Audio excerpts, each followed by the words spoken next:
pourquoi? Mais moi, mon renouvellement de contrat, je regrette, c'était 1er décembre. On m'envoie des tarifs au 1er janvier et quelqu'un qui est au 1er février, lui, paye 23% de moins que moi sur un an. Alexandra, je vous posais la question tout à l'heure. Est-ce que vous allez vous en sortir?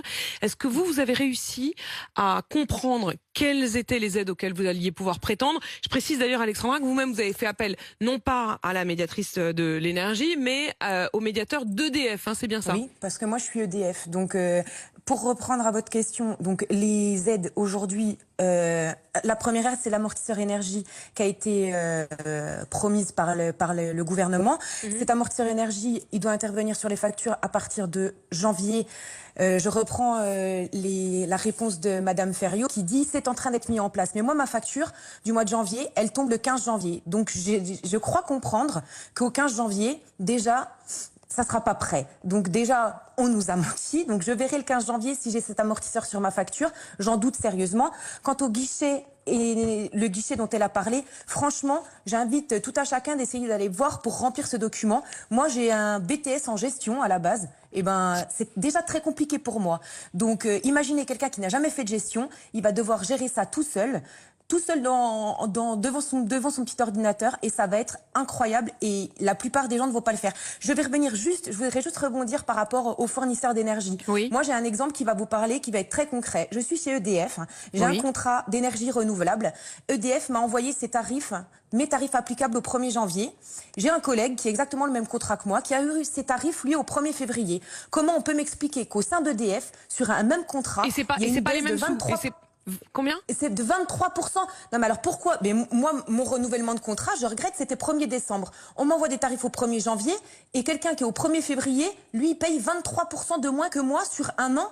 Alors, quelle possibilité j'ai? Est-ce que je peux, au sein d'EDF, alors c'est en ça que je voudrais que Madame Ferriot me réponde, est-ce que j'ai la possibilité d'aller renégocier mon contrat? Qu'est-ce qu'il faut avec faire? EDF Est-ce qu'il faut qu'Alexandra aille renégocier avec EDF en disant, bah attendez, mon voisin, il a 23% de moins sur la facture du mois? Alors après, je connais pas les conditions. Est-ce que c'est un renouvellement, un contrat qui arrive à échéance? Auquel cas, Alexandra peut même consulter d'autres fournisseurs et faire jouer la concurrence. Je pense que c'est un contrat qui arrive à échéance, donc elle peut effectivement regarder. Mais Frédéric Ferriot, voyez, même dans votre réponse, je me dis, on a l'impression que c'est une jungle.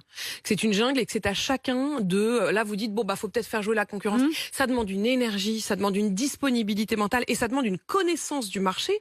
Je veux dire, Alexandra, elle est pas banquière, elle est boulangère. Je comprends.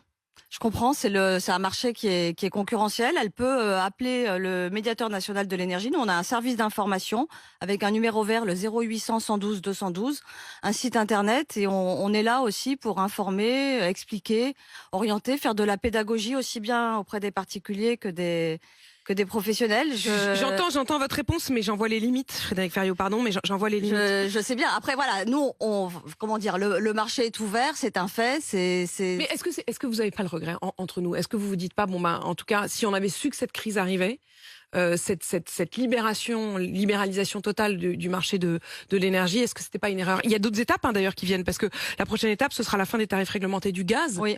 Est-ce que ça, c'est pas une grosse inquiétude? Le 30 juin prochain, c'est fini, il n'y a plus de tarifs réglementés du gaz. Quelle va être la suite?